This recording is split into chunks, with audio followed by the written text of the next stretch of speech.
Faz tanto tempo que eu não gravo que eu nem sei como. E aí, gente, tudo bem com vocês? Aqui é a Su e estamos aqui para mais um vídeo. Sei que estou sumida, mas né, gente, sei lá, estou lendo, fazendo faculdade, várias outras coisas, estou de bode, aquelas coisas, né, de quarentena. Eu espero que vocês estejam bem, usando máscara, lavando as mãos, usando álcool em gel. E hoje vamos falar sobre esse livro super fofo que se chama O Velho e o Mar, do Ernest Hemingway. Eu acho que eu falei certo, né? Enfim, gente, o Ernest Hemingway, O Hemingway, ele é um escritor americano. Ele foi motorista de ambulância durante a Primeira Guerra Mundial. Ele morou em vários países, morou em alguns países na Europa. Ele também morou em Cuba.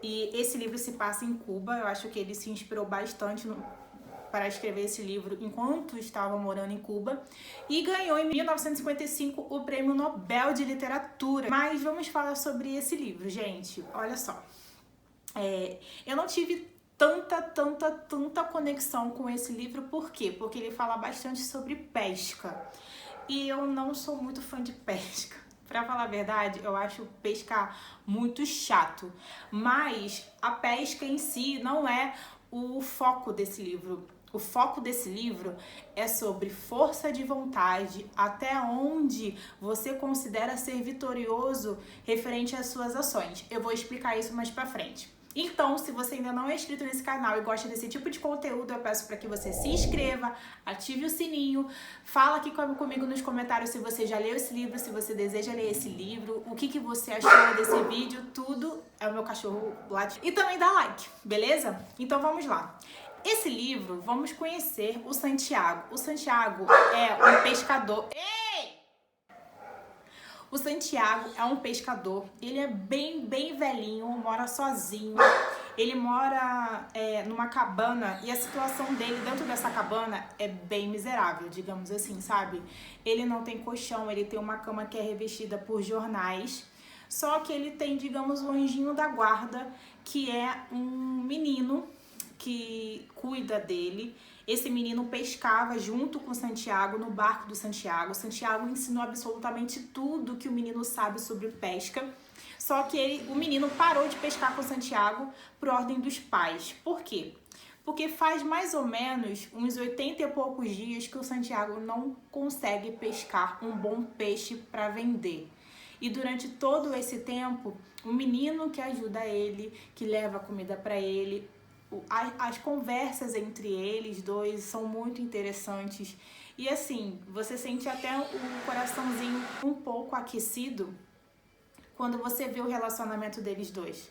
Até que o Santiago vai para o mar para pescar. E ele tem mais ou menos uma superstição, digamos, de que no 85º dia ele vai conseguir pescar um peixe.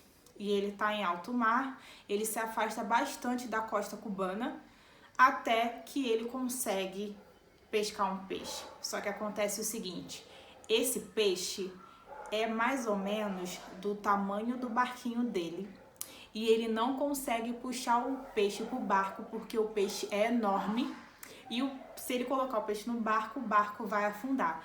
E é aí que o livro começa pra mim. A gente tem uma conexão com um velhinho que nunca desiste.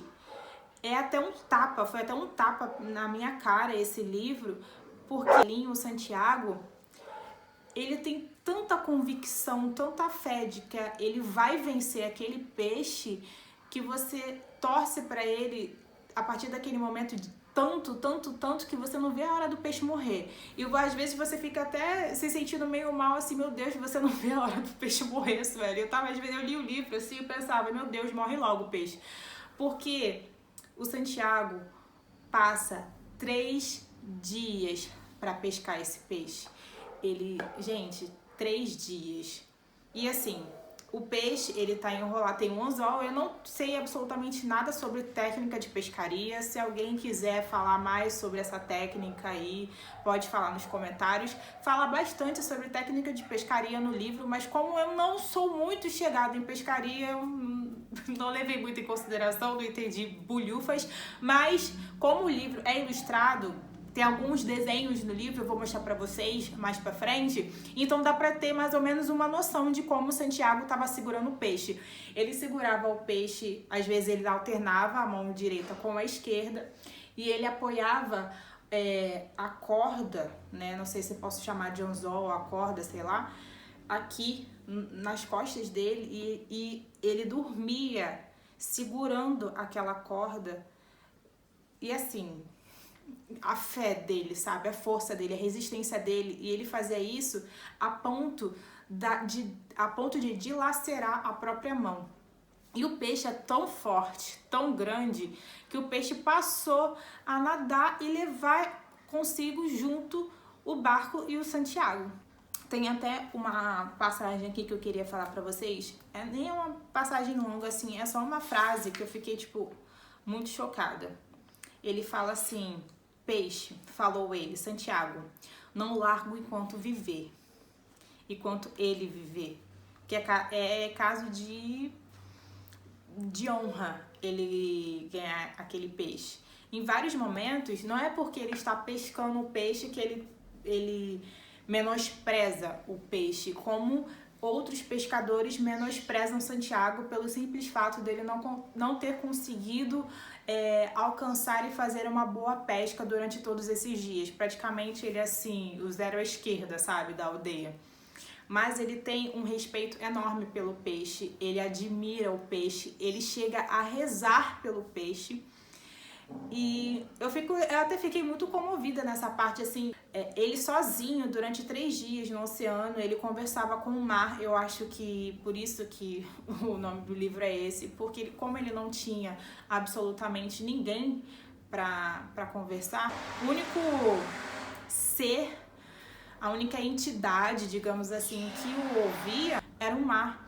Então ele passou 3 dias conversando consigo mesmo, ele pensava e respondia, ele acabou entrando nesse modus operandi de pensar, e quando ele pensava algo que seria um pouco pessimista, algo do tipo, automaticamente ele já respondia.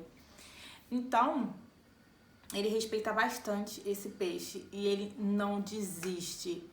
Durante 3 dias ele não desiste. Gente, vai ser super difícil continuar falando sobre esse livro se não dar spoiler, tá? Então, se você tem a pretensão de ler esse livro, para por aqui. Ou se você não liga para spoiler, vamos que vamos. Até que depois desses 3 dias, ele finalmente consegue capturar o peixe. E como ele não consegue colocar o peixe dentro do barco, ele amarra o peixe ao lado do barco para nadar até a costa.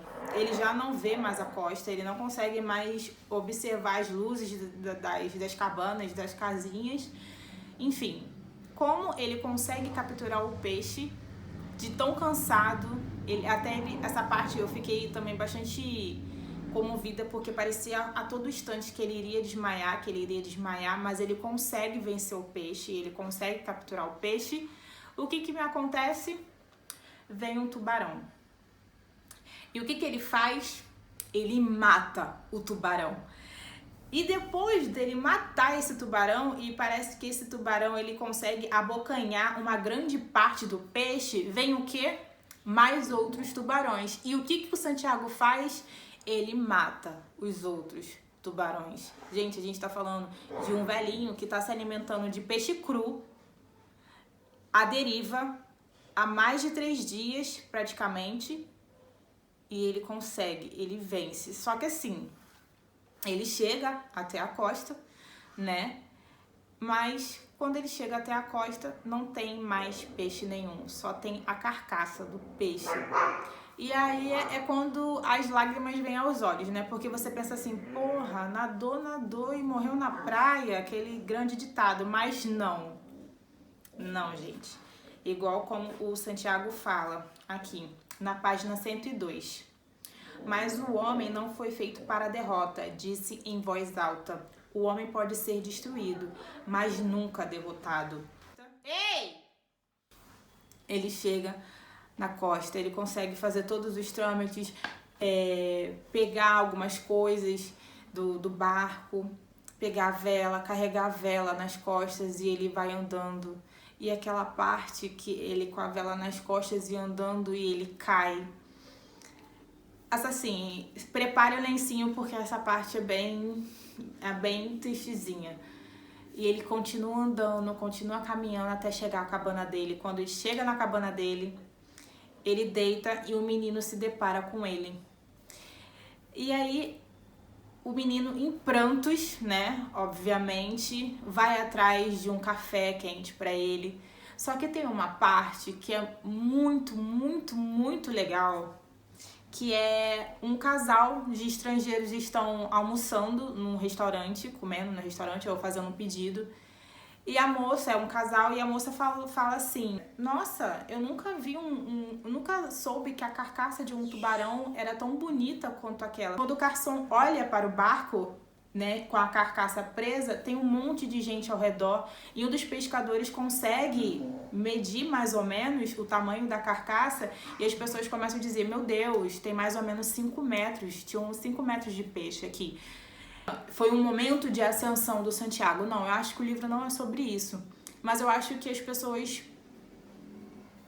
um pouco pensaram: meu Deus, o velho capturou um peixe de 5 metros. Mas eles só sabem dessa parte, porque a gente tem a noção do quanto aquele velho lutou para ao menos chegar na costa com um resquício do peixe. Eu tava todo momento pensando: meu Deus, eu não estou preparada para o Santiago morrer alto mar. Ele tem que pescar esse peixe e ir embora. E quando chegavam os tubarões, eu pensava: gente, eu não estou preparada do Santiago cair desse barco e morrer. E aí ele chega na orla e eu pensava: gente, eu não estou preparada para o Santiago morrer de cansaço, das feridas na mão, o cansaço de ter segurado o peixe por tanto momento com as costas, com a força das costas. Você fica assim, é um momento, todo momento o livro fica te dando aquele resquício de esperança. E eu acho que também é algo interessante a se pontuar, porque será que o autor, o Hemingway, ele queria que a gente tivesse tanta esperança no Santiago quanto o Santiago tinha esperança nele mesmo em capturar o peixe? Sei lá, né? Deixa eu mostrar pra vocês algumas ilustrações aqui, ó. Aqui é uma ilustração. Dá pra ver o tamanho do peixe, o peixe do tamanho do barco. Aqui. Tá vendo? A corda em volta das costas e as mãos nunca... Essa parte é muito bonita também, que é um momento que um passarinho pousa em cima dessa corda. E aí é um momento que o Santiago pensa que ele tá tendo uma outra companhia além do peixe, que é do passarinho. É muito bonitinha essa parte. Enfim, gente, olha, eu recomendo esse livro, eu recomendo, sim, com certeza. Até porque pessoas que são extremamente sensíveis vai ficar extremamente sensibilizado com a amizade que um menino bem novinho com uma pessoa bem mais velha. E o respeito, e o carinho, e o cuidado que esse menino tem com Santiago. Esse livro, eu não acho que é sobre vitória ou sobre derrota. Esse livro eu acho que é sobre concepções. Depende do local, em que lugar você se coloca para ver aquela situação. O Santiago, ele pode ter perdido a carne do peixe, mas ele chegou na orla depois de ter passado por aquilo tudo, inclusive de ter capturado o peixe 85 dias depois de tantas tentativas que ele teve. Então eu acho que esse livro, eu não sei se foi isso que o Hemingway tinha em mente quando estava escrevendo esse livro. Eu até mesmo não sei se essa foi a intenção dele como autor em causar no leitor. Porque alguns críticos dizem que ele escreveu esse livro no momento que ele estava sendo detonado por críticos literários. É sobre em que lugar você se coloca diante das situações, dos desafios que aparecem e vão aparecer na sua vida. E a gente se depara com por mais velho que possa ser esse homem, o relacionamento dele com o mar, o respeito dele que ele tem com o mar, o respeito que ele tem pelo trabalho dele, o respeito que ele tem por ele, com a mentalidade e a força, focalizando toda a força que ele tem para atingir o objetivo dele.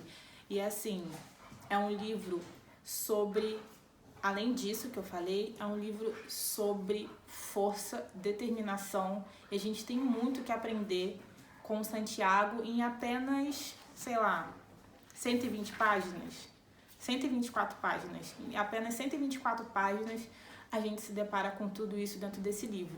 Eu vou ser super sincera com vocês, eu não me conectei com esse livro tanto quanto tantos outros que eu já li. Até porque eu acho que pela atividade da pesca, por eu não ser tão interessada, assim, não achar a pesca um esporte extremamente interessante, tá? Mas o que eu retirei desse livro foram todos os diálogos internos que o Santiago teve, os diálogos que ele teve com o menino, e principalmente as pequenas falas que ele dizia sobre não desistir, porque um homem nunca vai ser derrotado. Ele pode perder a batalha, ele pode perder aquilo que ele almeja, ele pode não conseguir aquilo que ele almeja, mas ele nunca vai ser derrotado. Então, gente, eu espero que vocês leiam esse livro, tá? É um livro super curtinho, eu super recomendo ele para ser lido na quarentena. Você pode ler ele em um dia ou dois, segue seu fluxo. Eu recomendo sim esse livro, porque ele é um livro muito fofo. Eu espero que vocês tenham gostado desse vídeo. Se você gostou, lembrando, dá um joinha. Eu mando um grande beijo pra vocês e até a próxima. Tchau!